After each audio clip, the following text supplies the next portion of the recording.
talking about visits to the congressman and phone calling.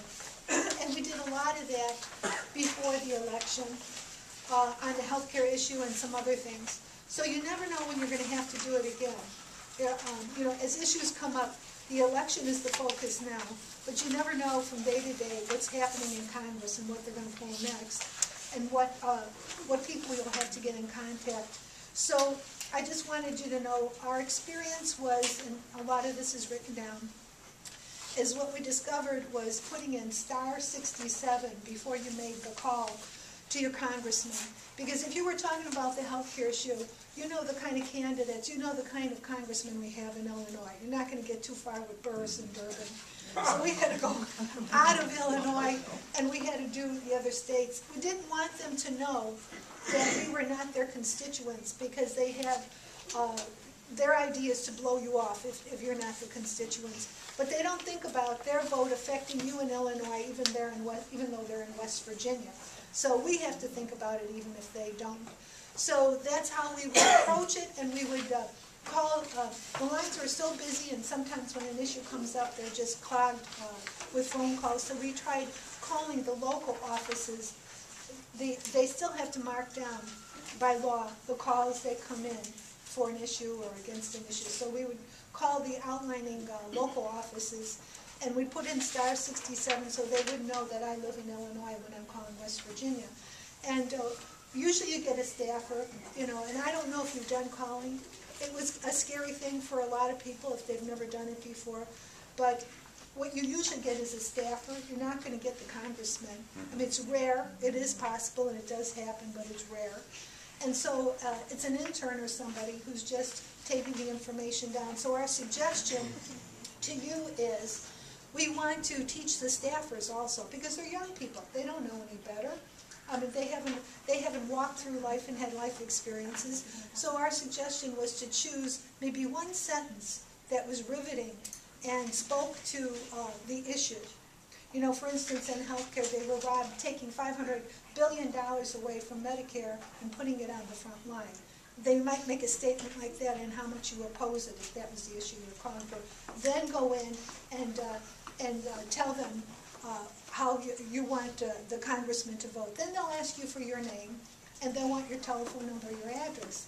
And of course you don't want to give that, because you don't want to give away that you're out of town. So what I would always say is just to give my name, and I didn't care to divulge my address. Well, then can I have your zip code? And of course they can trace you by your zip code. And most of the times that would satisfy them. Sometimes they catch on and they get a little sticky about it and get insistent.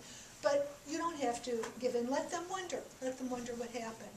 So that's our suggestions with phone calling, and I'm sure that we're going to have to continue to keep on this. Even if our candidates get in office, you know, many of the candidates we're supporting are the lesser of two evils. So we still have to be that watchdog person to keep an eye on them. We're still going to have to hold them accountable and to continue voting according to our principles and why we put them into office. Then as far as visiting congressmen, I've done that many times, and the last time we did it, we visited Judy Biggert. And what I usually do is, they want to know what group you're with, you know, and I try to avoid that by just saying I'm a homeowner or just a person. They usually want to know how many people will be coming. I usually tell them a couple of people, and then sometimes we show up with 5 people, and they're a little surprised. And they move us from, 2 desks to a conference room. And then they usually want to know what issue that you want to discuss. So I usually mention one issue, but we're prepared to discuss several issues. Now, when it came to the health care, they gave us a window of time of 15 minutes. Usually they'll give you around half an hour. So for that 15 minutes time, we didn't want the congressperson to grandstand about and go on and on and on about what they did, and about, even talk over and not even about what the basic thing is.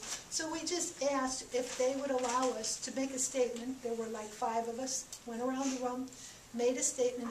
Then at the end, the person could comment on it. This way, you're taking control of the meeting. You're getting your point across in what you want to say. You are leaving the door open for them to make a comment. If they want to go past the 15 minutes or half an hour, then that's up to them if it runs that long. And what we found useful was to type out or prepare in advance what our statement was going to be.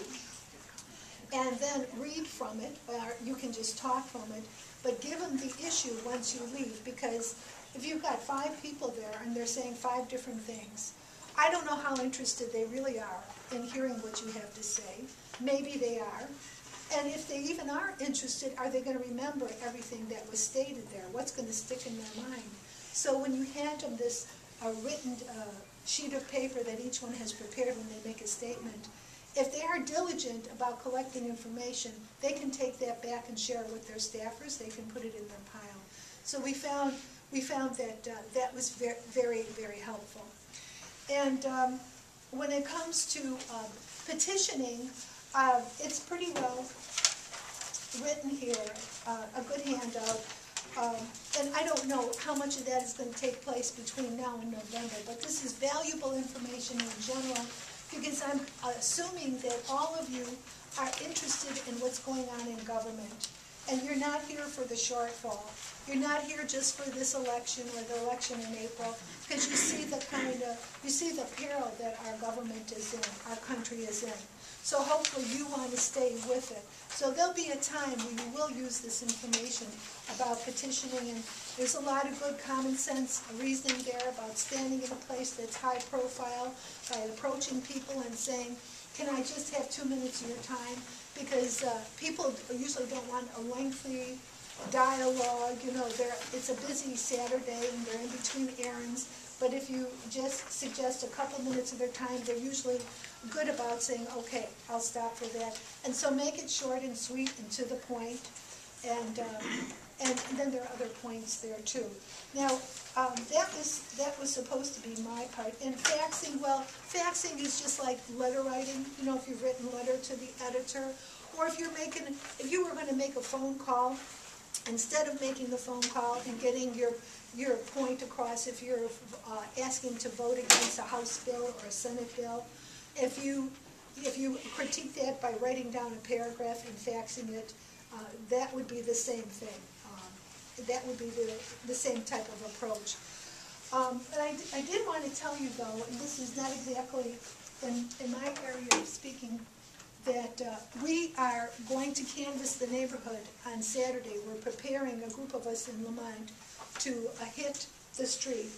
And we were able to get precinct by precinct, block by block.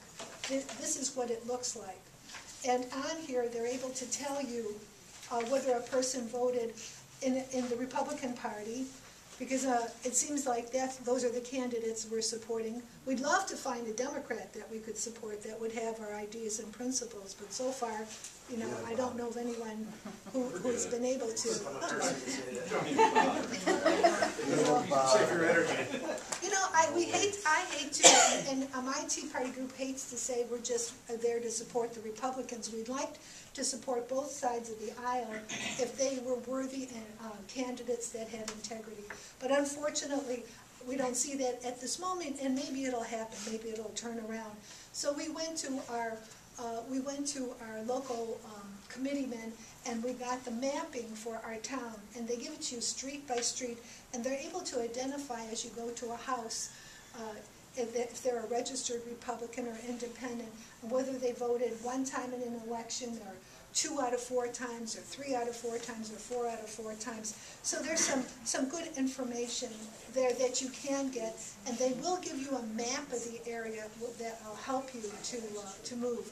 And you know, there are others that are going to be talking about how to approach this. And what we have found when we've done it is going out in pairs is so helpful to share information, of course, and it's good against lawsuits because it's not one-on-one, it's 2-on-1 or whatever it is. And you know, 2 heads are better than one in discussing how to speak to that person, or you know, if someone has got an idea to reply to the